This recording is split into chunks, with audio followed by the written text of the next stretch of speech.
우리 하나님 말씀 우리 함께 보도록 하십시다. 오늘 요나서 4장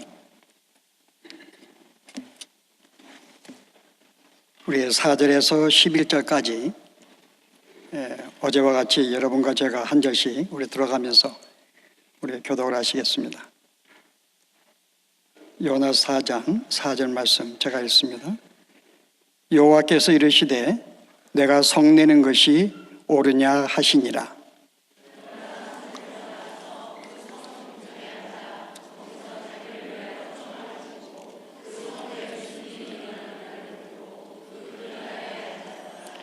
하나님 여호와께서 박넝쿨을 예비하사 요나를 가르게 하셨으니 이는 그의 머리를 이하여 그늘이 지게 하며 그의 괴로움을 면하게 하려 하심이었더라.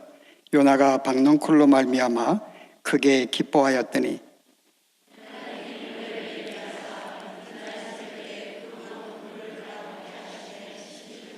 해가 뜰 때에 하나님이 뜨거운 동풍을 예비하셨고 해는 요나의 머리에 쪼임에 요나가 혼미하여 스스로 죽기를 구하여 이르되 사는 것보다 죽는 것이 내게 나으니이다 하니라.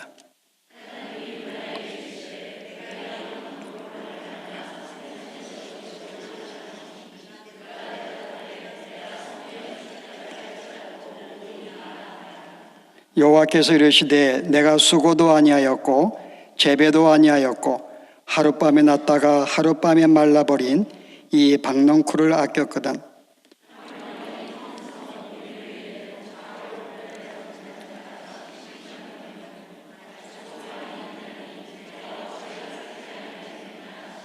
아멘. 하루 동안 평안하셨는지요? 오늘 하루도 또 여러분 각자 일을 하시느라고 수고 많이 하셨습니다.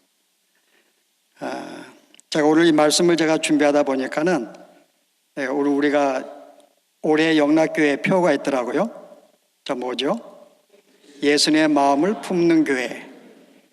오늘 준비한 말씀이 딱 이 말씀을 오늘 보니까 가르치는 것 같아요. 과연 예수의 마음을 품고 사는 것이 어떤 삶을 말하는가? 단순히 우리가 구호로 끝나지 아니하고 실제 예수님의 마음을 품고 사는 것이 어떤 것인가? 우리가 오늘 그 교훈을 오늘 말씀을 통해서 함께 나누기를 원합니다. 우리 함께 기도하시고 어떤 말씀 보시겠습니다.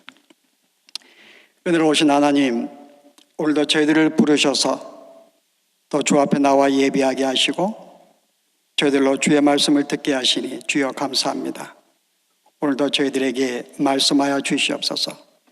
우리가 특별히 저희 교회가 올 한 해에 예수님의 마음을 품고 우리가 살아가는 한 해로 정하였는데 우리가 이와 같은 삶이 무엇인지를 오늘도 주신 말씀을 통하여 저희들이 교훈받기를 원합니다. 오늘도 가르쳐 주시옵소서. 그리하여 진실로 한 해가 예수님의 마음을 가지고 이 땅에 살아갈 수 있는 믿음에 승리할 수 있는 저희들의 삶이 되도록 축복하여 주시옵소서. 예수님 이름으로 기도하옵나이다. 아멘. 제가 실제 요나를 제가 정한 이유가 여러분 내용을 보시게 되면 내용은 여러분들 거의 안다고 생각을 해요. 그 내용을 제가 자세하게 설명하고 싶지는 않습니다. 여러분 이 내용을 보게 되면은 우리가 어제 나누었던 말씀 뭐가 있었죠? 잃어버린 두 아들에 관한 이야기였습니다. 근데 오늘 이 요나 이야기가 실은 두 아들의 모습을 다 보여주고 있는 그런 모습을 우리에게 볼 수가 있습니다. 여러분이 1장과 2장에 보시면 어떤 모습이 나오죠? 하나님이 요나에게 아수르의 수도 니느웨에 가서 하나님이 명한 말씀을 증거하라고 그를 부르셨습니다. 근데 그가 싫었어요. 전하기를 싫어서 그가 도망을 갔습니다. 자, 이 모습은 누구와 같을까요? 둘째 동생의 모습입니다. 실은 아버지가 싫어서 자기의 삶을 집을 떠나서 들로 세상으로 나간 그와 같은 모습이 요나의 모습으로 1장과 2장에 소개되고요. 3장과 4장은 물고기 배에서 나와서 말씀에 순종해서 이제 드디어 니느웨 성으로 갔습니다. 그리고 그에게 하나님께서 명하신 말씀을 증거했어요. 근데 하나님이 그 성을 심판하지 않는 거예요. 그래서 마음속에 분노가 생겼습니다. 그래서 하나님께 따지는 거예요. 내가 이렇게 하나님이 용서하실 줄 알고 제가 실은 가지 않았던 것입니다 라고 하나님이 그들을 심판하지 않는 그 모습에 마음속에 분노가 느낀 거예요. 자, 이 모습은 누구의 모습이죠? 형의 모습입니다. 형이 똑같이 분노했어요. 아버지가 자기의 생각과 다르게 행동한 것 때문에. 자, 그런 점에서 오늘 이 요나의 모습은 실제 탕자의 비유에 나오는 동상과 형의 모든 모습을 담고 있는 모습입니다. 자, 이런 점에서 이 내용은 실제 우리가 하나님을 믿는 백성들이 이 땅에서 우리가 불충하고 우리가 그릇되게 사는, 우리가 죄를 짓는 모든 삶이 오늘 요나가 우리에게 그 모습을 보여준다고 볼 수 있어요. 자, 그 죄가 뭘까요, 여러분? 저는 이 두 죄를 공통적으로 하나로 묶을 수가 있습니다. 자, 그 죄가 뭘까요? 요나가 지은 죄,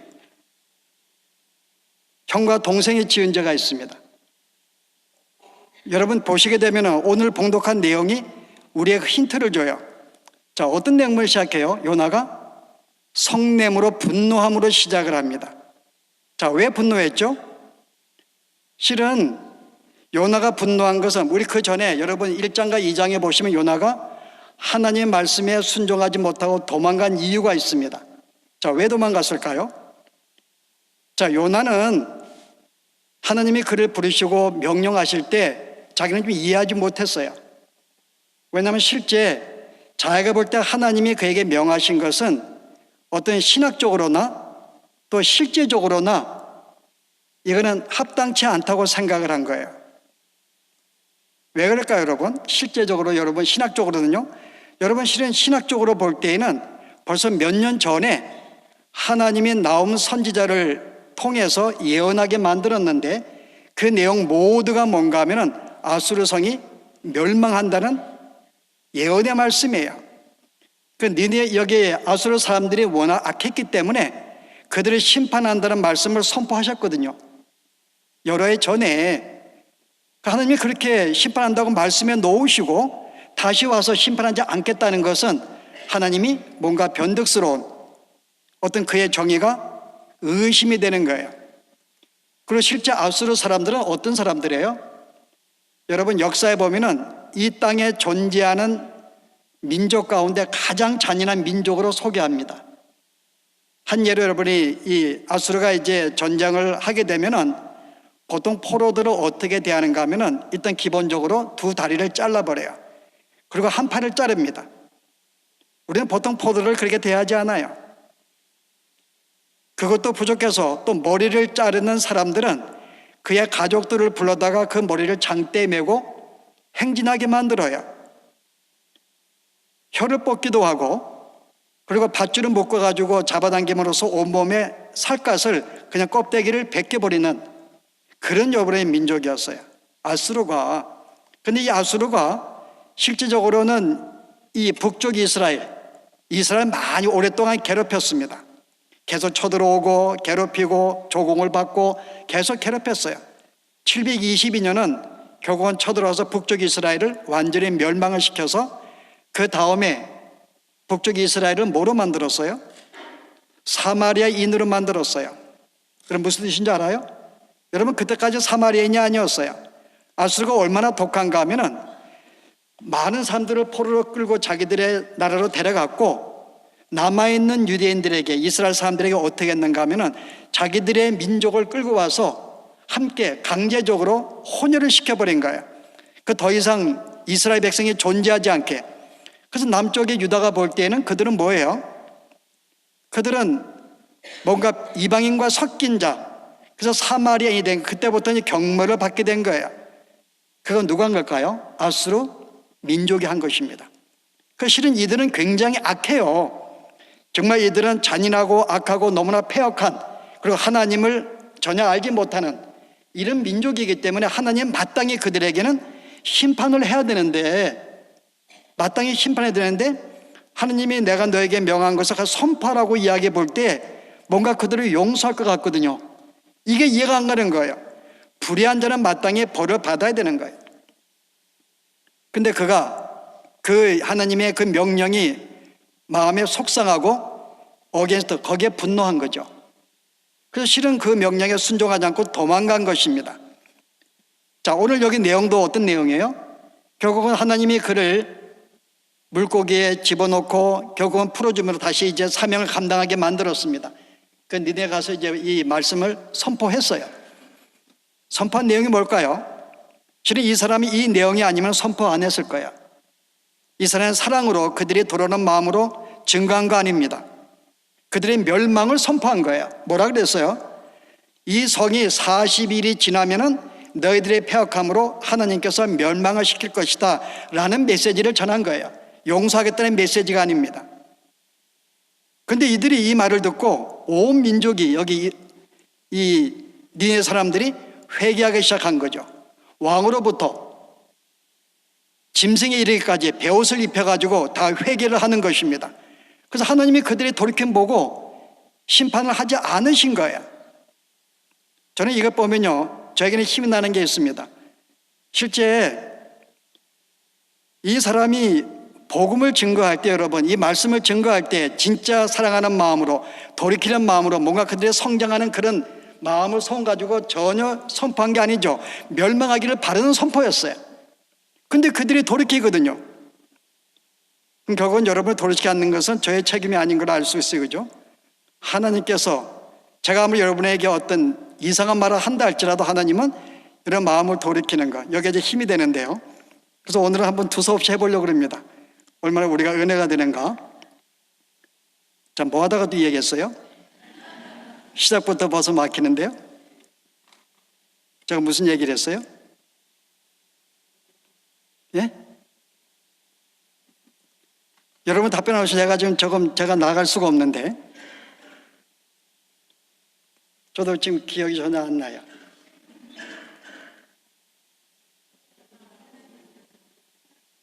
예, 하나님의 말씀을 멸망한다는 것. 그런데 실은 자기는 멸망을 선포를 했어요, 40일 동안. 그런데 40일이 지나고 보니까 하나님이 심판을 안 하시는 거예요.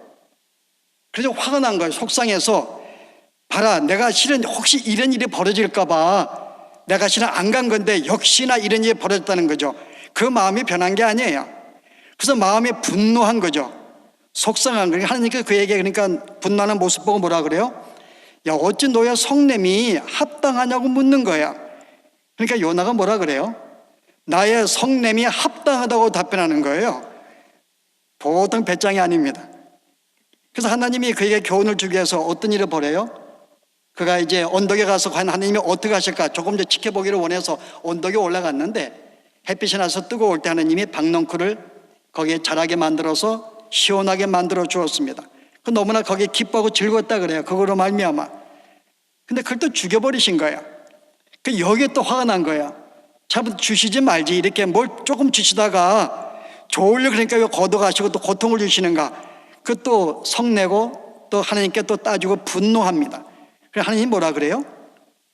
또 다시 너에게 묻습니다. 너의 성냄이 어찌 합당하냐? 자, 너의 답변은 내가 죽기까지 할지라도 성냄이 합당하니다 그래요. 이 정도는 여러분 예수를 믿어야 돼. 이 정도 마음 가지고요. 하나님은 얼마나 자신감이 있으면 내가 죽기까지 할지라도 내 분냄이 합당하다. 진짜로 합당할까요?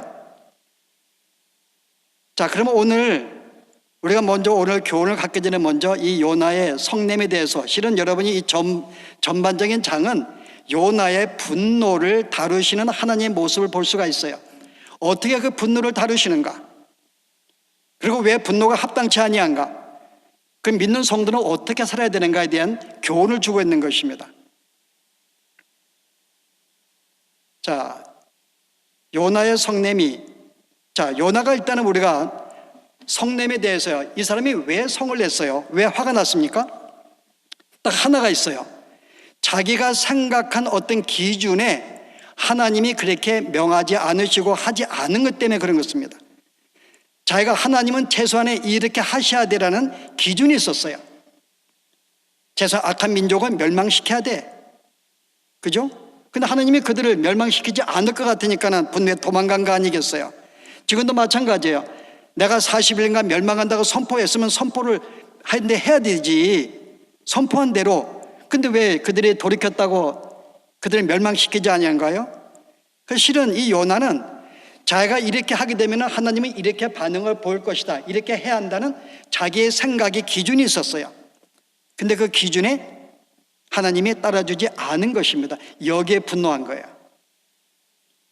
우리의 분노도 마찬가지입니다. 보통 우리가 왜 분노해요? 사랑하는 남편에게 왜 분노하던가요? 내가 남편에게 세운 기준이 있어요. 최소한 남편은 우리의 가정에 이렇게 해야 돼라는 기준이 있습니다. 내가 세운 기준이에요. 거기에 미치지 못하니까는 화가 나는 거예요.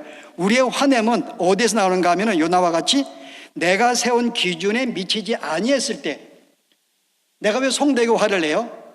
내가 이것을 원하는데 그렇게 하지 않았기 때문에.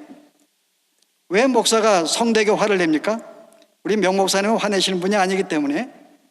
저도 마찬가지예요. 저도 화내본 적이 없어요. 믿거나 말거나요.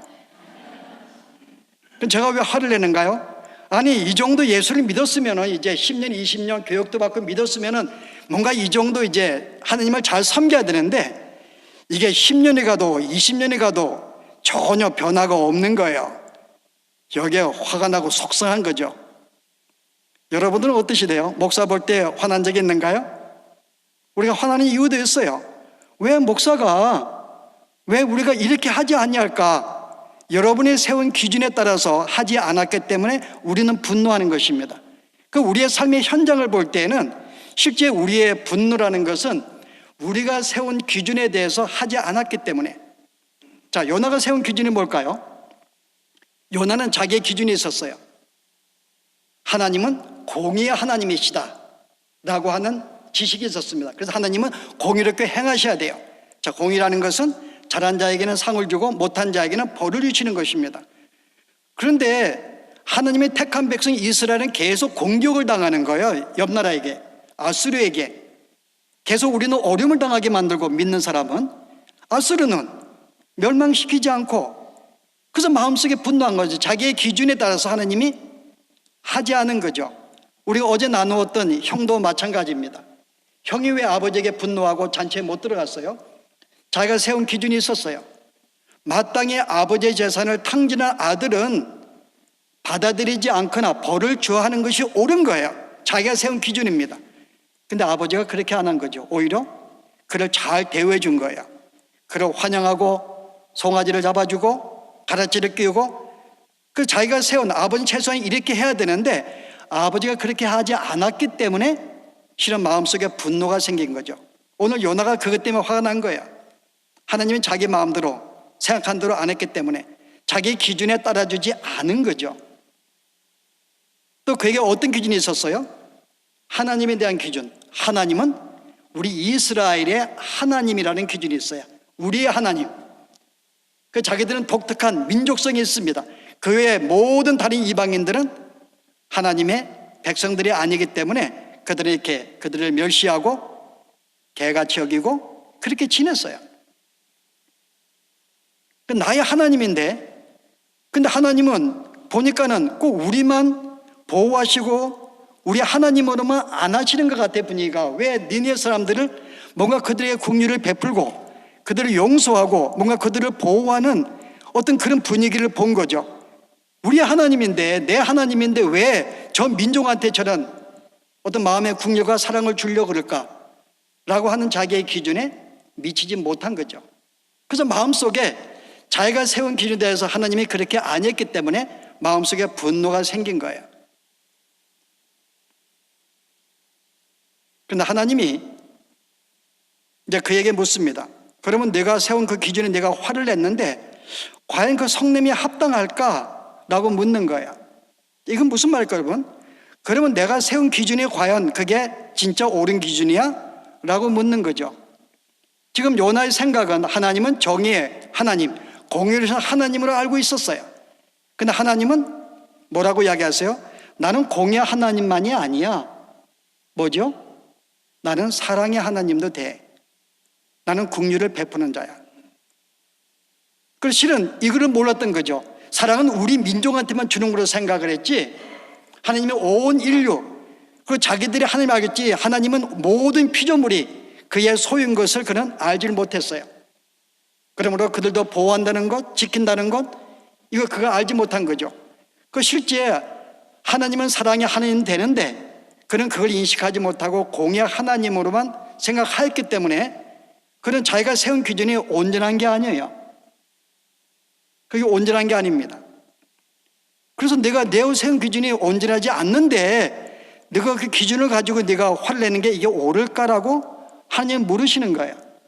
과연 내가 세운 기준이 옳아? 여러분의 세운 기준은 과연 옳을까요? 내가 남편에게 화를 냈을 때 과연 내가 남편에게 세운 기준이 과연 옳을까요, 여러분?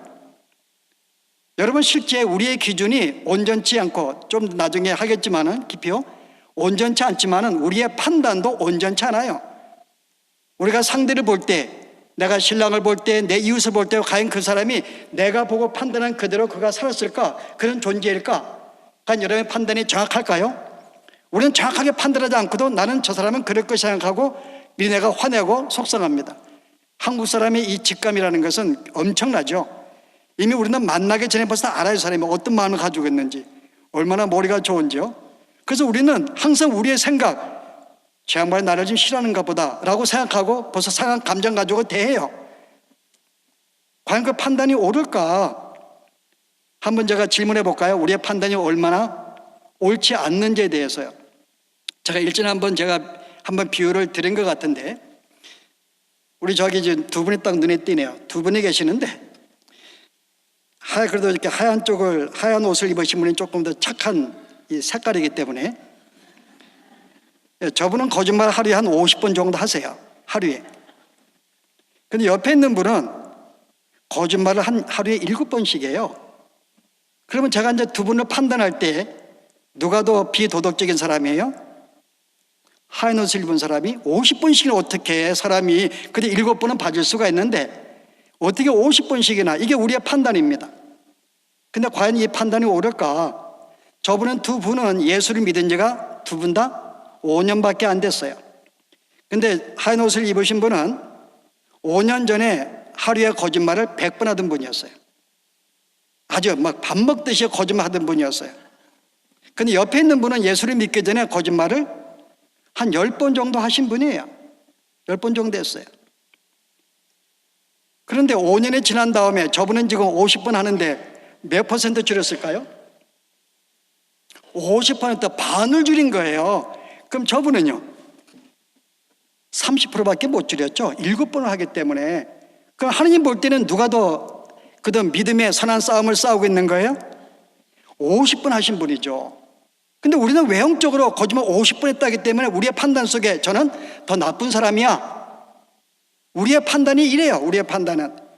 과연 그 사람이 여러분 어떤 삶을, 어떤 상태인지 우리가 어떻게 알고서 그 사람 내가 한마디 말을 듣고 한 행동을 보고 저 사람은 그럴 것이다라고 판단하고 거기에 우리는 마음속에 속상함과 분노와 다툼을 갖는 것입니다.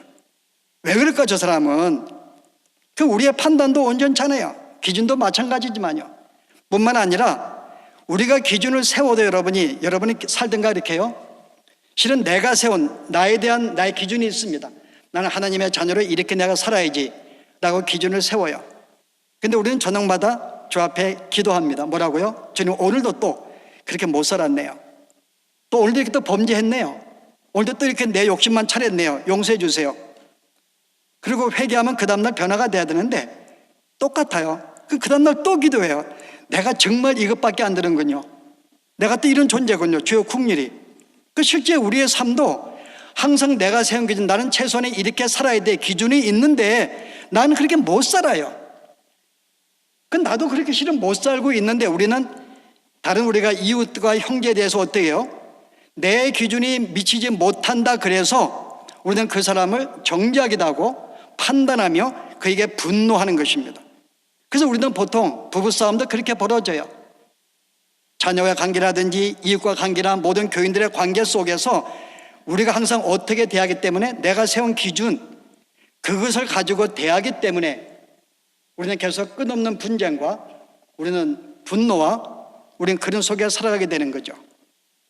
자, 오늘 요나가 실은 그렇게 뭔가 이렇게 적합하지 않은 온전치 않은 그런 기준을 가지고 있었어요. 자, 왜 이런 기준을 갖게 되었을까요? 이왕이면 좀 온전한 기준을 가지면 좋은데, 자, 요나에게 어떤 문제가 있을까요? 요나가 이제 도망가다가 하나님이 큰 풍랑을 일으켜서 그에게 교훈을 주기를 원했습니다. 그때 이제 배에 있는 사람들이, 그때 이 사람들은 이방인들이지만은 얼마나 이방인을 경멸했는가요? 근데 이방인들 잘 보면은 요나보다는 훨씬 더 머리가 깬 사람들이에요. 영적인 지각이 있어요. 풍랑이 일어날 때 거기 있는 모든 사람들은 어떻게 해요? 이건 분명히 어떤 신의 노였는가 보다 라고 판단을 했어요. 그래서 신의 노여움을 그런 없애기 위해서 각자가 기도합니다. 영적인 지각이 있은 사람들이었어요. 노아는 그 시간 뭐 했어요? 잠자고 있었어요. 풍랑이 나고 위협이 있어도 위험성도 느끼지도 못했고, 실은 그는 깨어서 그는 이 하나님이 믿는 백성인데, 여러분 실제 한 사람이 와가지고 요나에게 뭐라 그래요? 너 지금 뭐 하고 있냐? 우리가 이거 어려움을 당하고 있는데 너 좀 깨서 너희 하나님께 기도하라고 합니다. 근데 요나는 실제 아무것도 안 했어요. 왜냐하면 그에게는 뭐예요? 그는 자기 민족 외에는 관심이 없었기 때문에요. 뭐 배를 탔는데 모든 이방인들이기 때문에 그들이 어떻게 살든지 무관심했어요. 그건 최소한의 하나님의 백성으로서 뭔가 그 위기를 만날 때 그 순간 공동체에 있는 사람으로서 뭔가 도움이 돼야 되는데, 그들의 안전과 평안을 위해서 요나는 아무것도 한 것이 없어요. 실제 이게 우리의 삶이 될 수도 있어요, 여러분. 마땅히 하나님의 백성들은 실제 우리가 우리의 속한 공동체에 뭔가 하나님의 백성으로서 그들에게 평강과 유익과 안전을 줄 수 있는 어떤 우리가 그런 삶이 우리에게 있는데요, 우리는 별로 관심이 없어요. 예수님께서 너희는 세상의 빛이라 그랬고 세상인들은 너희의 선행을 보고 영광을 돌릴 것이라 했거든요. 근데 만약에 우리가 무관심으로 그들에 대해서 아무것도 하지 아니한다면 어떻게 그들이 하나님께 나올 수가 있는가요? 우리는 별로 그들에게 한 것이 없어요. 만약에 믿는 자들이 우리가 그들에 대해서 마땅히 하나님의 어떤 백성으로서의 그들에게 위한 유익을 위해서 뭔가 하지 아니한다면 하나님도 알릴 수 없지만 이런 말로 우리는 비난을 받게 됩니다. 이 비난은 당연한 거예요. 그 요나가 실은 비난을 받고 책망을 받아요. 어떻게 보면 이 사람이 더 훨씬 낫죠. 더 나은 것은 뭔가 하면은 나중에 제비를 뽑았는데 결국 요나가 뽑혔습니다. 그래서 이제 뭐라 그래요? 요나에게 내가 누구냐? 왜 이렇게 풍랑이 났냐? 너로 말미암아 지금 된 건데 라고 할 때 그 사람이 뭐라 그래요? 내 죄로 말미암아 일어난 것이다. 나를 바닷속에 던지면 된다라고 이야기합니다. 근데 이방인들이 어떻게 했는가요? 그들에게 뭘 베풀었어요? 잘했다고 그를 잡아가지고 바닷속에 빠뜨리지 않았습니다. 요나를 살리기 위해서 일단은 자기들이 할 수 있는 모든 방법과 수단을 해서 무거운 물건을 던지기도 하고 키를 잡기도 하고 하여간 예를 썼어요. 정말 예를 썼어요. 이 요나를 살리기 위해서요. 그에게 죄를 묻거나 따지지 않습니다. 같은 그들이 볼 때 이 사람이 이방인이에요. 적은 민족의 사람입니다. 무시할 수 있는 사람인데도 그 영혼에 대해 살리기 위해서 모든 뱃사람이 함께 어려움을 당하고 있지만은 그도 그를 살리기 위해서 그 사람에게 공격하지 않습니다. 나중에 정할 수 없어가지고 그때서야 결국 이제 물속에 그가 이제 빠지게 되지만요. 여러분 이게 그들의 모습이었어요, 여러분. 실제 그가 볼 때 자기가 우리 이스라엘 백성 외에는 정말 다 그런 민족으로 알고 있어 무관심했는데 오히려 그 사람들이 어떻게 해요? 더 자기에게 국리를 베풀고 더 마음에 관심을 갖고 또 하나의 공동체를 알고 함께 아끼는 그런 삶을 보게 된 거죠. 하나님이 주시는 교훈이죠. 지금 너가 뭘 잃고 있는가? 내가 왜 니네 성으로 가라 했는가를 그 마음을 지금 그들을 통해 보게 만들기 위해서요. 근데 여기에서 뱃사람들이 뭐라 그래요? 너가 누구며 어디서 왔냐고 물어요. 자, 요나의 답변이 뭐죠? 요나의 답변? 2장에 보시면요. 1장과 2장에 보시면 요나가 뭐라 그래요? 한번 읽어볼까요? 요나가 뭐라 그랬는지. 9절에 1장 9절에 그가 대답하되 나는 히브리 사람이요 바다와 육지를 지으신 하늘의 하나님 여호와를 경외하는 자로다 하고 나는 히브리 사람이고 하나님을 경외하는 자입니다. 답변을 잘했는가 여러분?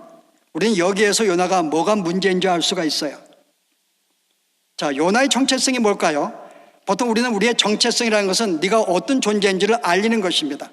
그 우리의 정체성은 어떤 그 학자가 말하기를 내 마음에 소원하는 것이 무엇인가를 안다면은 바로 그게 너의 정체성이다 이야기합니다.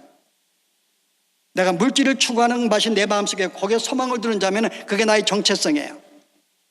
근데 오늘 요나가 자기를 소개할 때 제일 먼저 어떻게 소개하죠? 나는 히브리 사람이요. 그 다음에는 하나님을 믿는 자입니다가 두 번째 나왔어요. 이 사람의 정체성은 뭐가 앞선 거죠? 하나님과의 관계, 하나님께 영향을 받고 그런 관계보다는 뭐가 더 그에게 가까웠던 거예요? 자기의 민족이 훨씬 더 영향력을 주고 더 깊은 관계 속에 나는 그들 중에 한 사람이야. 이게 훨씬 더 그에게 가까웠던 거죠. 이게 이 요나의 정체성이었어요. 요나는 실은 믿으면서도 정말 하나님의 백성으로서 이게 가장 그의 정체성이 아니에요. 난 하나님의 백성. 그게 아니라 나는 히브리 사람이다. 우리는 한국 대한민국 백성이야. 우리는 미국 사람이야. 자기의 정체성이 너무나 프라우드한 거예요. 그 자기가 어떤 약소 국가에 거기에 자랑을 합니다. 우리 이렇게 잘 사는 민족에 나는 이게 그 사람의 정체성이라면은 이게 요나의 정체성이죠. 오히려 하나님과 관계보다는 그 이 땅의 삶의 민족과의 관계성이 훨씬 더 얽매인 사람이죠. 여러분 유사한 케이스가 바로 베드로입니다. 여러분 베드로가 예수님이 내가 십자가를 지겠다고 말씀했더니 모두가 다 나를 버릴 거야 그랬더니 베드로만이 뭐라 그래요? 주님, 결코 그럴 수가 없습니다. 다른 모든 제자는 주님을 버릴지라도 나는 결단코 주님을 버리지 않겠습니다 이야기해요. 나는 주님께 헌신되어 있고 주님을 사랑하기 때문에 충성된 자입니다. 절대 나는 버리지 않습니다 그래요. 바로 이게 베드로의 정체성이죠. 그래서 그가 실은 넘어진 거예요. 자, 뭐가 잘못됐을까요? 만약에 실은 베드로의 자기의 정체성이 뭔가 하면은 내가 하나님께 열심히 충성하고 순종하고 헌신하는 자라는 것이 그의 정체성입니다. 뭐가 잘못되었다고요? 그는 이렇게 말했어야 되는 거예요. 그는 나는 하나님의 사랑을 받고 있는 자녀다. 내가 하나님의 사랑을 받고 있는 자라는 이 정체성이 있으면 어떻게 돼요? 나의 못남을 인정을 해요. 나는 그 앞에 겸손할 수 있고 항상 주의 은혜를 간구하게 됐고 그 앞에 의지하며 살아요. 나는 주의 은혜를 입은 자입니다. 그런데 이의 정체성은 그게 아니라 나는 하나님을 사랑하는 자라는 게 그 정체성이죠. 그럼 어떤 문제가 생겨요? 나라는 존재는 주님께 이렇게 충성된 자기 때문에 그런 존재이기 때문에 만약에 그가 충성하지 아니한다면은 자기의 정체성에 실망하고 무너지는 거예요. 내가 이것밖에 안 되나? 나는 분명히 헌신되었고 열심적인 사람인데 내가 그런 모습을 살지 않을 때는 나는 굉장히 괴로운 거예요. 나에게 실망스러운 거예요. 그리고 이런 정체성이 있게 되면 또 어떤 문제가 생겨요? 다른 사람을 존중하지 않습니다. 적대감을 갖게 돼 있어요. 왜냐하면 그런 주님을 사랑하고 헌신한 자기 때문에 이게 자기의 프라우드한 것이고 이게 가장 삶의 목표이기 때문에 그렇게 살지 않는 사람에 대해서는요 경멸하는 거예요. 저럴 수가 있을까? 왜 이렇게 헌신하지 않을까? 생명도 바치지.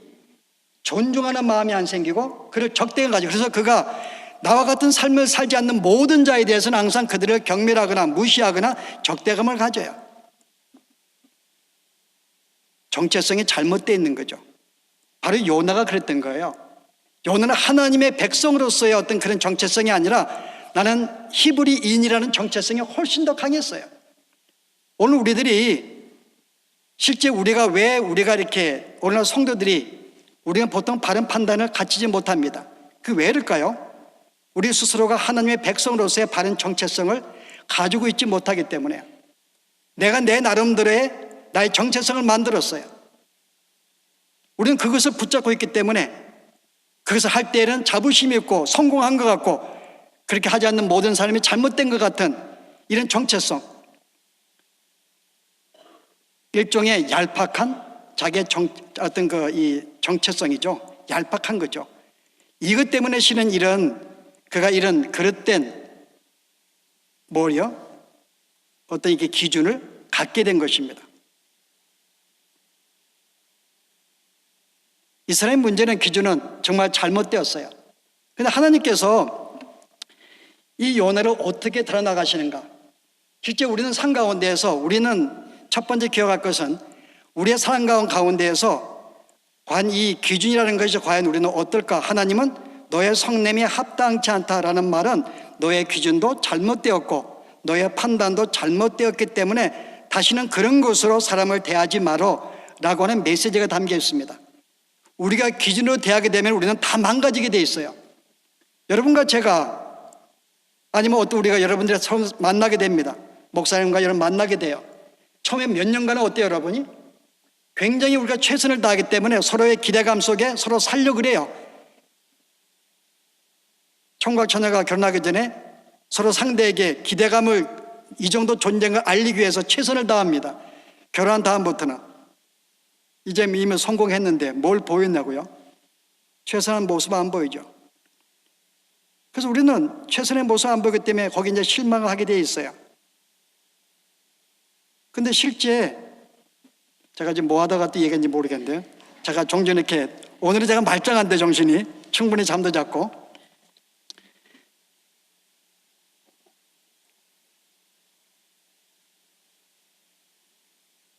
정말 기억이 안 나는데요. 아니 조금 전 기억났는데 좀 농담으로 한번 한 건데 지금 정말 기억이 안 나버렸네요. 제가 지금 뭐 하다가 이야기했어요? 예? 아주 크게 해주시 제가 들려요. 정체성은 끝났고 하나님이 어떻게 달아나가시는가? 그런가요? 하나님이 어떻게 달아나시는가? 여러분도 뭐 기억 못 하시니까는 뭐 괜찮네요. 그냥 잊어버리고 하나님이 그를 어떻게 달아나가시는가? 자, 하나님이 그를요 실제 그에게는 우리가 너가 세우는 그 기준의 삶은 정말 그러면 안 돼. 이 땅에 우리가 성도의 삶은 절대 기준이 아니라는 것입니다. 우리는 기준을 가질 수가 없어요. 근데 우리는 보통 이 땅의 사람과의 관계 속에서는 기준을 가지고 만납니다. 이 정도 해야 돼. 그것이 있으면 우리는 다 깨어지게 돼 있어요. 아까 그거네, 결혼. 오래 살다 보면은 다 깨지게 돼 있습니다. 기준에 못 미치기 때문에. 아니, 기준에 미친 사람이 어디 있어요, 여러분? 여러분과 처음 만났을 때 목사도 마찬가지 몇 년간은 열심히 하죠. 나중에 다 깨어져요.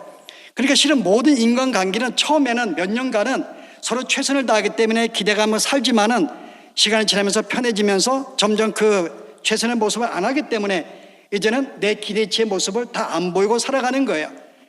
그럼 결국 모든 관계는 깨어지게 되어 있다 그 말입니다. 우리가 기준을 가지고 우리는 어떤 원칙 가지고 사람을 대하는 순간부터 우리는 그들과는 결코 하나가 될 수가 없어요. 깨어지게 되어 있습니다. 이거는 성도의 삶이 아니에요. 왜냐하면 하나님은 한 번도 우리에게 기준을 가지고 대하신 적이 없습니다. 우리를 기준으로 대하시면 우리는 다 멸망하고 없어져야 돼요. 그런데 하나님은 우리에게 거의 모든 순간에 기준으로 대하지 않으셨습니다. 뭐로 대하셨는가요? 우리에게 사랑으로, 긍휼로 우리를 대하셨어요. 하나님 은혜로 대하십니다. 너가 왜 이렇게 살았냐고 우리에게 예수님도 3년간 제자가 다니면서 예수님의 물론 한두 번 혼나기도 했지만은 그는 교제적인 차원에서 너 왜 이렇게밖에 안 되냐라고 하나님이 나분하신 적이 별로 예수님이 없어요. 기준 가지고 그들은 안 됐기 때문에 아직도 연약하고 아직도 뭘 모르기 때문에 나중에 내가 성령의 역사가 임하게 되면은 그때는 나에게 이 말을 알 거야. 그때를 바라보고 한 번도 그들에게 기준을 가지고 대하신 적이 없습니다. 우리 예수님은 어떻게 대하셨는가요? 우리 긍휼로 사랑으로 대하셨어요. 그가 십자가 지러 가실 때 어떻게 했는가요? 예루살렘 성을 보시고 우셨어요. 이제 조금만 지나면은 예루살렘 성에 있는 모든 사람이 자기를 거스려서 십자가 못 박으러 할 사람들인 걸 보심에도 불구하고 하나님은 그 영혼들을 긍휼히 여기시고 우신 분이 예수님이십니다. 십자가 달리셨을 때도 예수님의 고백이 뭐예요? 아버지여 저들의 죄를 용서하여 주시옵소서. 저들은 저들이 하는 죄를 알지 못하나이다. 그들에게 뭘 대하셨다고요? 기준으로 대하신 게 아니에요. 사랑으로 긍휼로 대하신 거죠. 오늘 하나님이 요나를 그렇게 달아나가세요. 어떻게 해요? 실은 그가 하나님의 명령에 불순종해서 도망을 갔습니다. 근데 그에게 너 왜 그랬어?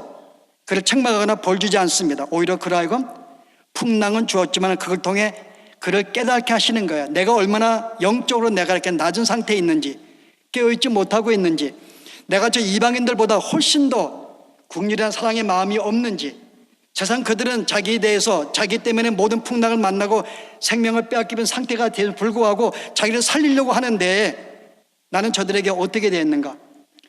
자기의 그 마음도 돌아보게 만들고, 또 바다에 빠졌을 때 하나님은 그를 죽이지 않으시고 물고기를 준비해서 그를 살리십니다.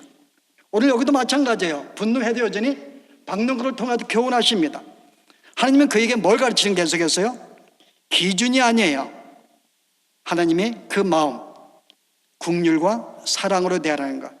이게 바로 가르치기 위해서 계속 하나님은 그를 풍랑을 만나게 하시면서 물고기를 준비하시고 이런 상황이 만나신 것입니다. 하나님이 그를 계속 가르치고 있는 거죠. 그래서 하나님이 여기서 뭘 가르치고 있어요? 지금 요나의 생각은 하나님은 우리의만 하나님. 근데 하나님은 그게 뭘 가르쳐요? 나는 온 인류의 하나님. 뱃사람들은 뭘 가르쳤어요? 나는 내 사람의, 내 이스라엘만 내 민족, 내 사람. 근데 이방인들은요, 너는 나의 이방인이지만은 너는 나와 한 공동체. 결국 우리로 하여금 내 식구만 챙기는 게 아니라 나를 접하는 모든 사람이 내가 함께 섬겨야 할 내 공동체며 내가 그들을 위해서 내가 사랑하고 긍휼을 베푸는 대상으로 예수님, 우리 하나님은 계속 요나에게 가르치신 거예요. 자, 오늘 이제 박능쿨 통해서 교훈하십니다. 뭐라 그래요? 야, 내가 이 박능쿨 하나도 네가 아꼈거늘. 박능쿨, 우리가 하루 있다가 없어지는 아무것도 아닌 것입니다. 네가 거기에 마음을 쓰고 애착하고 기뻐하고 즐거워한 식물도 이렇게 아꼈는데 하물며 사람을, 내가 만난 사람을 내가 아끼는 게 이거 당연하지 않느냐고 이야기해요. 여러분 그 탕자의 비유 보시면은 아버지가 형에게 똑같이 이 문제를 다뤄가십니다. 자, 형이 왜 하느냐면은 아버지요, 거기는 아버지의 아들이 돌아왔음에, 형은 이 둘째는 자기와 상관이 없어요. 아버지의 아들이 돌아왔음에 이렇게 했는데, 그랬더니 아버지가 뭐라고 해요? 얘야, 너의 동생이 돌아왔는데 라고 이야기해요. 너의 동생이야. 네가 기준을 가지고 판단하고 정지하고 무관한 그런 존재가 아니라 너의 동생, 네가 이끌어야 될, 네가 사랑을 줘야 될, 네가 보호하고 세워야 될 너의 동생이라는 거죠. 이 아버지도 그들에게 관계를 풀어나가요. 관계를 풀어나갑니다. 오늘 여기 하나님도 요나에게 이 모든 백성들, 내 백성이라는 관계로 풀어나가세요. 우리가 오늘 이 말씀을 기억을 해야 됩니다. 우리가 성도의 삶이 무엇인가? 여러분 실제 우리가 예수를 믿고 예수의 마음을 가지고 산다는 삶이 무엇인가에 대해서 절대 하지 않는 것은 기준입니다. 여러분의 원칙과 기준을 대하고 여러분들이 사람을 대하는 순간부터는 우리는 결단코 하나가 될 수 없어요. 언니가 깨어지게 되어 있습니다. 나누게 되어 있고 분노하게 되어 있어요. 이것은 일반 종교들의 삶의 모습이에요. 일반 종교들은 기준을 가지고 대합니다. 네가 이렇게 착하게 살았기 때문에, 네가 헌신하였기 때문에 내가 너에게 구원 주고 상을 주고, 너는 잘못해서 벌을 받으라. 기준을 가지고 모든 인류를 대해요. 일반 종교는요. 그러나 우리 기독교는요, 한 번도 기준 가지고 대한 적이 없어요. 우리를 기준이 아니라 관계로 우리를 대하신 거예요. 나의 백성, 내가 택한 자, 나의 피조물, 하나님의 관계로 우리를 대하셨다는 것. 우리가 이 원리를 발견해야 됩니다. 그래서 우리가 올해 한 해 우리가 목표를 세웠거든요. 과연 예수의 마음이 뭘까? 예수님은 내가 너에게 섬기러 온 것이 아니야. 섬기러 온 것이야. 내가 너희를 섬기러 왔다는 것입니다. 예수님이 보신 우리의 마음은 그의 긍휼이에요. 우리가 그의 본받는 게 뭘까요? 그분의 희생과 그분의 헌신과 그분의 긍휼, 누구를 위해서요? 오히려 나를 십자가에 못 박는, 나를 대적하는 자를 위한 그 마음입니다. 우리가 이런 마음을 가지고 성도를 대하지 않으면 우리는 결단코 안 돼요. 이게 성도들이 가져야 할 마음입니다. 절대 우리의 삶의 기준이 아니에요. 주의 마음이죠. 긍휼이에요. 그래서 성경에 보시면 우리가 이런 교훈들이 대단히 많아요. 이 교훈들이 대단히 많습니다. 여러분이 그 로마서에 보시면 14장에 어떤 문제가 있는가 하면요, 우리 한번 보실래요? 믿음이 연약한 자를 너희가 봤되 그의 의견을 비판하지 말라. 어떤 사람은 모든 것을 먹을 만한 믿음이 있고 믿음이 연약한 자는 채소만 먹느니라. 먹는 자는 먹지 않는 자를 업신여기지 말고 먹지 않는 자는 먹는 자를 비판하지 말라. 이는 하나님이 그를 받아하셨느니라 라고 이야기를 해요. 자, 무슨 말이에요 여러분? 이 배경이요, 로마서의 이 배경이 뭔가 하면은 로마 교회가 분쟁이 생겼어요. 거기에 예수를 믿는 사람들이 모였지만은 하나 이방인 그리스도인들이 있었고요, 또 하나는 유대인 그리스도인들이 있었어요. 근데 유대인 그리스도인들은 율법을 알고 있기 때문에 그들은 우상 앞에 드린 음식을 먹을 수가 없었어요. 그 당시 시장에 나와 있는 모든 파는 물건들은 신들 앞에 제사를 드리고 나온 물건들이기 때문에 시장의 물건들을 살 수가 없는 거예요. 특별히 고기, 돼지고기 살 수가 없죠.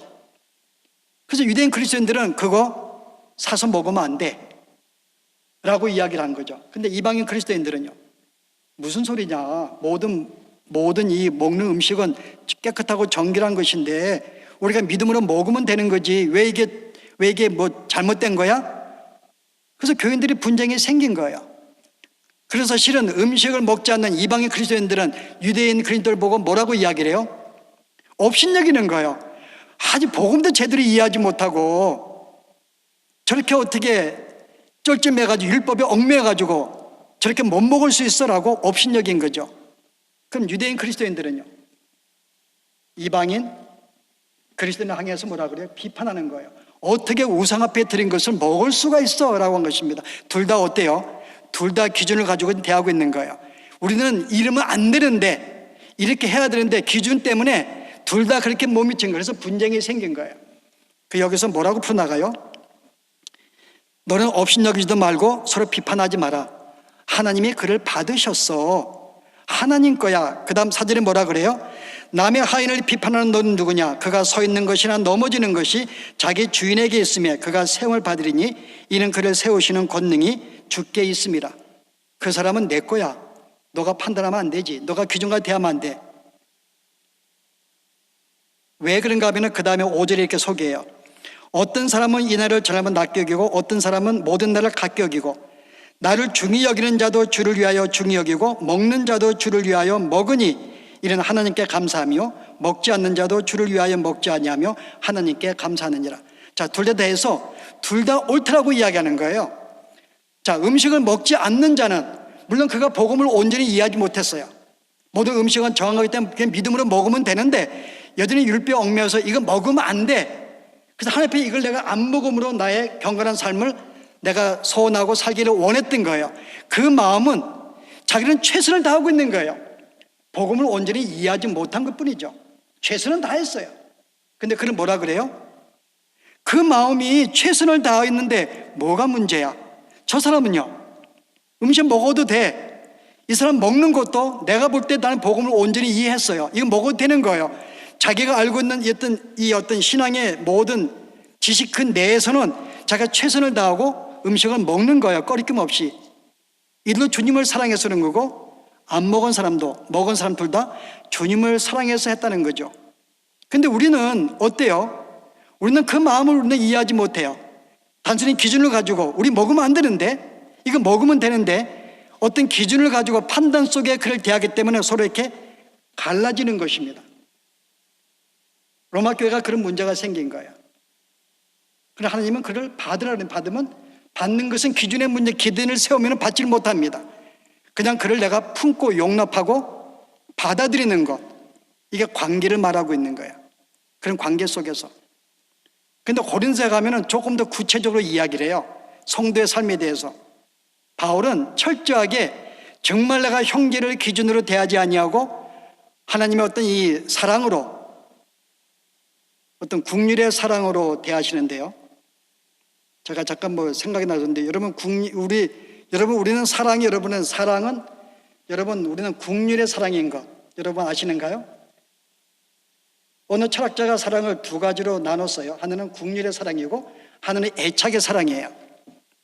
국률의 사랑은 그 사람이 자격이 없어도 잘못하고 있어도 내가 국률을 베푸는 무조건으로 그를 대하는 것이 이게 국률의 사랑입니다. 우리가 애착의 사랑은요, 내가 좋아하기 때문에, 내가 예쁘기 때문에 사랑하는 것, 이건 누구나 할 수 있는 거예요. 근데 성도의 사랑은요, 주님과 같이 어떤 사랑이에요? 국률의 사랑을 베풀어야 되는 거죠. 국률의 사랑을요. 이게 실은 우리가 가져야 할 인간관계이십니다. 그래서 실은 이 바울은 우리가 이 삶에 대해 조금 더 구체적으로 우리의 성도의 삶에 적용을 시켜요. 제가 이 말씀을 우리가 오늘 마지막으로 소개하고 싶은데요. 여러분들 고린도 전서에 보시게 되면은 바울이 이렇게 말해요. 오늘 여러분들이 이 교훈을 받으시고 저는 이렇게 여러분이 살기를 원해요. 기준이 아니라, 보실래요? 여러분 19절 보실래요? 고린도서 9장 19절에 내가 모든 사람에게서 자유로우나 나는 자유로운 사람입니다. 음식? 나는 얽매지 않습니다. 시장에 먹는 건 나는 괜찮아요. 나는 굉장히 자유로워요. 여러분 그 다음 보시면 뭐라 그래요? 내가 모든 것이 가하나 무릇 시장에서 파는 것은 양심을 위하여 묻지 말고 먹으라. 바울은 그래요. 나는 모든 걸 먹을 수가, 나는 다 할 수 있다. 나는 자유로운 사람이라고 이야기를 해요. 그런데 나는 스스로 모든 사람에게 종이 되었다고 이야기해요. 내가 종이 된 것은 목적은요, 더 많은 사람을 얻기 위한 것이다. 이게 바울의 삶의 철학이었어요. 나는 그들을 기준으로 대하지 아니하고 그를 섬김으로 관계를 좀 대하고 있는 거예요. 그래서 어떻게 했다고요? 유대인들에게 내가 유대인과 같이 된 것은 유대인을 얻고자 함이요, 율법 아래 있는 자들에게는 내가 율법 아래 있지 아니하나 율법 아래 있는 자들이 같이 된 것은 율법 아래 있는 자들을 얻고자 합니다. 그들은, 유대인 그리스도인들은 시장의 음식을 사서 못 먹었어요. 나는 실은 자유로워요. 그런데 뭐 어떻게 해요? 내가 그들과 같이 행했다, 나도 행했다, 그 말입니다. 나도 안 사 먹는 거예요. 나는 사 먹어도 괜찮아요. 근데 왜 안 사 먹어요? 그들이 믿음이 없다, 뭐 복을 모른다고 어떤 판단하고 기준으로 정지하기 전에 나는 그들과 똑같이 나는 살았다고 이야기를 합니다. 목적은 그 사람을 얻기 위해서라는 거예요. 우리는 보통 사람들을 만날 때 좀 나이가 드신 분들은 많이 율법적이에요. 우리는 실은 도덕적인 윤리의 몸을 배웠고 또 기독교 우리가 율법을 했기 때문에 우리는 좀 율법적인 사람들입니다. 그래서 좀 말씀에 순종하지 못하면 굉장히 우리는 속상하죠. 저 사람은 왜 그럴까? 저는 어릴 때는 우리는 주일날 돈 못 썼잖아요. 그렇죠? 여기 장로님들이나 나이 드신 분들이요, 우리 돈 못 썼어요. 주일날은 차도 못 탔어요. 계속 걸어갔죠. 먼 거리도, 교회도. 돈 쓰면 큰일 난 줄 알고 율법에 얽매여서요.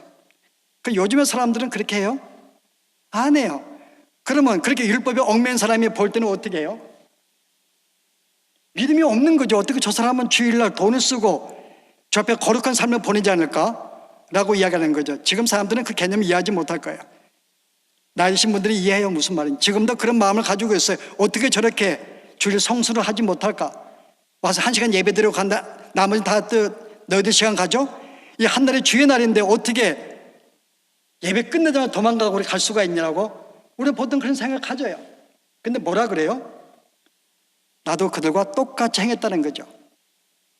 그래서 실은 이 바울은 그가 3차 전쟁 끝내고 예루살렘에 돌아갔을 때, 그때 유월절 행사로 모인 수많은 우리가 이 유대인들이 바울의 소식을 듣고 그를 죽이려고 그랬어요.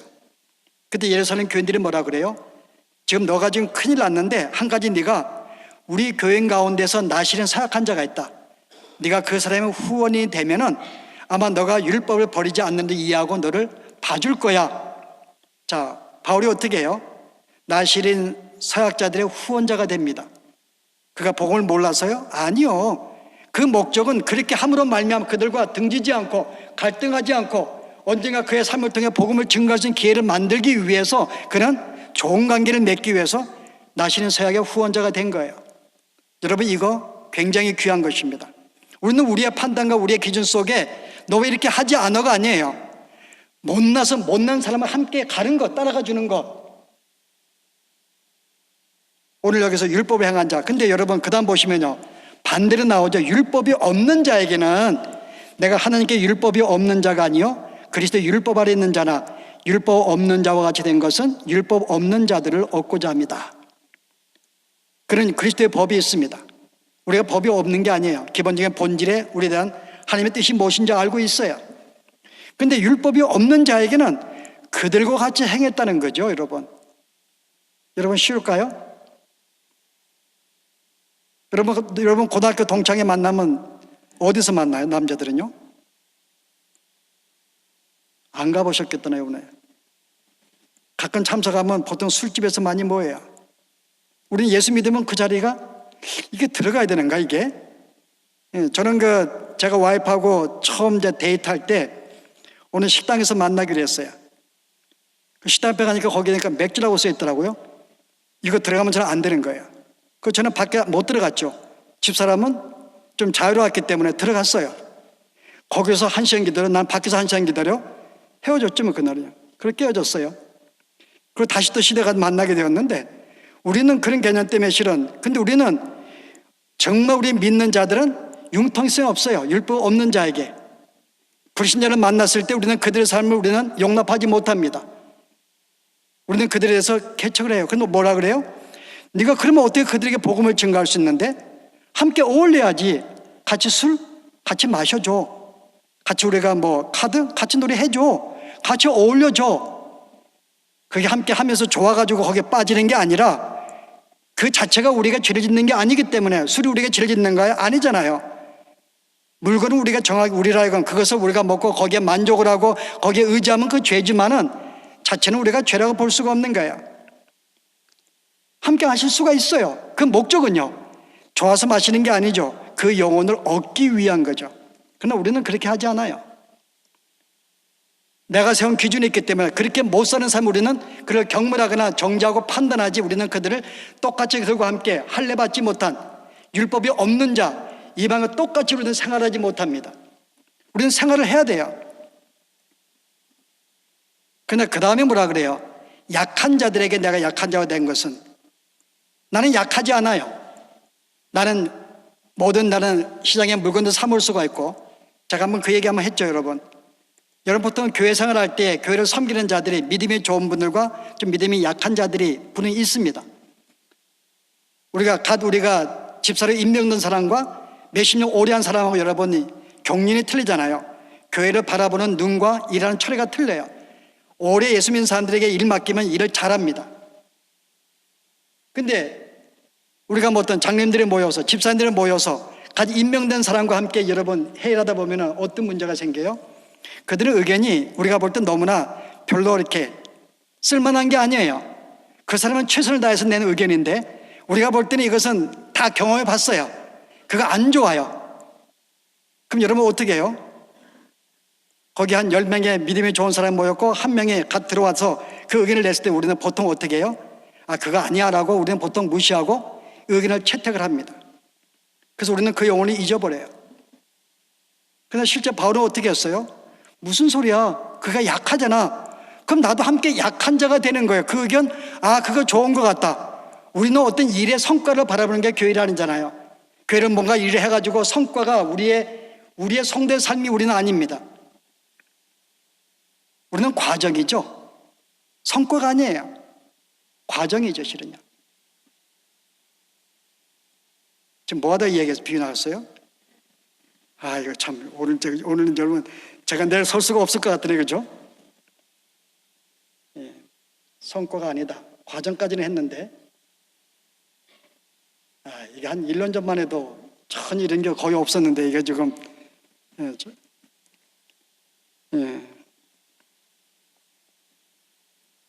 답변이 안 나오니까 또 진행할 수가 없네, 그죠? 이것도 그냥 지나갈까요? 예. 실제 여러분, 약한 자들, 여러분들이 교회를 하다 보면요, 우리는 보통 약한 자가 되지 않아요. 이거는 교회 경에 볼 때는 이 생각이, 이 진행이 옳은 거야. 근데 너는 그 생각은 약하고, 그건 아직은 아니야. 보통 무시해서 우리는 그걸 통해서 우리는 사람을 잊어버리죠. 우리는 사람을 얻는 게 우리의 목적인데, 그를 세우는 게 목적인데, 우리는 어떤 일에 어떤 이 목적을 성취하는 것 때문에 사람 마음을 상하게 만드는 거예요. 그 의견을 무시해버립니다. 근데 바울은 뭐라고 그래요? 그렇지 않다는 거죠. 오케이, 너 의견 좋은 것 같아. 일부러 내 좋은 의견을 내가 내려놓고 함께 그에 따라서 함께 한다 그 말입니다. 그 이유는 뭐예요? 그를 얻기 위한 거예요, 여러분. 사람을 세우기 위한 거예요. 이게 바울의 목적이었어요. 내가 항상 너희와 함께 내가 기준으로 대하지 않냐고 너희와 같이 동일하게 생활하는 것은 그게 유대인이든 이방인이든 누구든지 간에 내가 너희와 동일하게 사는 것은 뭐예요? 내가 너를 얻기 위한 것이야. 너를 세우기 위해서, 하나님께 이끌기 위해서 하는 것이라고 이야기하는 거예요. 이게 우리의 삶이 되어야 되는 거예요, 여러분. 이게 우리의 삶이 되어야 되는 것입니다. 그래서 실제 바울이 여러분 로마서 1장에 보시면은 바울이 정말 로마에 가기를 원했어요. 그래서 그들이 내가 너에게 가기를 원했지만은 지금 갈 수가 없네. 내가 꼭 갈 거야. 그리고 먼저 그는 로마서 편지를 씁니다. 근데 그가 편지를 쓰는 목적, 가고 싶은 목적을 그가 뭐라고 이야기를 해요? 아시는가요, 여러분? 1장에 보시면 뭐라고 이야기를 해요? 내가 너에게 정말 가서 내가 말씀을 전하고 싶은 목적이 있어. 이 복음을 내가 나누고 싶어. 내가 뭐 때문에요? 아니, 저 보시면 답이 안 나오죠, 그죠? 로마서 1장 12절에요. 이는 곧 내가 너희 가운데서 너희와 나의 믿음으로 말미암아 피차 안위함을 얻기 위함이라. 피차 안위, encourage, 격려를 받기 위해서. 바울이 설교한 목적은요, 성도를 격려하고 세우기 위한 것이었어요. 그가 한 모든 행동은 그를 세우기 위한 것입니다. 그를 기준 가지고 공격하고 넘어뜨리는 게 아니라 그를 세우고 감싸고 이끌기 위한 목적이었어요. 나도 굉장히 힘들어, 사역 속에. 나도 너희의 믿음 보면 나도 힘이 나. 나도 너에게 힘을 얻기 위해서, 나도 너에게 말씀을 전하는 것은 너에게 힘을 주기 위해서. 여러분, 이게 교회 모임의 우리는 목적입니다. 우리가 함께 왜 모이는가? 서로 우리의 성도의 삶의 신앙에 우리는 격려하고 힘을 주고 기쁨을 주기 위해서 우리는 모이는 거예요. 만약에 우리가 1시간 예배를 드리러 왔는데 우리가 이 예배를 통해서, 교제를 통해서 우리가 그 마음속에 우리가 위로나 힘을 얻지 못하고 간다면 그 예배는 뭔가가 잘못된 거예요. 그 교제는 뭔가가 잘못된 것입니다. 우리의 모든 고려의 목적은 이 사람 오면은 뭔가 이 사람이 삶의 현장 속에서 힘들고 어려울 때 다시 그를 신앙으로 힘내라고 격려하고 위로하기 위한 것. 여러분, 이게 기준으로 될까요? 관계가 아니면은, 그리고 국률로 대하지 않으면은, 지금과 사랑으로 대하지 않으면은 우리는 결단코 이 일을 이룰 수가 없죠. 여러분, 이게 바로 예수의 마음을 품은 사랑입니다. 우리가 어떻게 신앙생활을 할 것인가, 모든 사람과 관계 속에서 절대 기준은 아니다. 이건 오히려 우리가 판단하고 정죄하고 갈라지고 우리가 분열을 만들지만은 우리가 그들을 전혀 기준이 아닌 지금부터 관계로서 내가 그를 이끌 나의 사랑으로서 내 국률로 대할 그런 존재로 보고 그들을 대한다면요, 우리는 그런 모임을 통해서 우리는 힘을 얻게 되고, 가는 곳마다 여러분 그와 같은 삶을 통해서 여러분의 이웃들이, 여러분의 모든 세상인들이 힘을 얻고 또 주 앞으로 나오게 되는, 이게 우리가 맡은 우리의 사명이고요, 우리의 삶인 것입니다. 그래서 오늘 마지막에 여러분이 에베소 4장 1절 말씀 읽고 마치겠습니다. 바울이 뭐라는가 하면은, 그러므로 주 안에서 갇힌 내가 너희를 권하노니 너희가 부르심을 받은 일에 합당하게 행하여 모든 겸손과 온유로 하고 오래 참음으로 사랑 가운데 서서 용납하고 평안에 매는 줄로 성령이 하나 되게 하신 것을 힘써 지키라. 서로 용서하고 서로 감싸고 서로 붙잡아주고 서로 기다려주고 서로 격려하고, 그래서 하나됨을 힘써 지키라고 이야기합니다. 오늘 이 말씀을 기억하시고요, 우리가 이제부터는 이제 우리의 생각 속에 모든 기준을 다 버리시고 이제는 하나님의 입혀주신 우리가 받은 그 사랑과 국률로서 사람을 세우고 이끄는 그 삶을, 마음을 가지고 교제하시고 이웃을 찾아가시고 이런 삶을 나누시는 여러분 되길 바랍니다. 함께 기도하시겠습니다.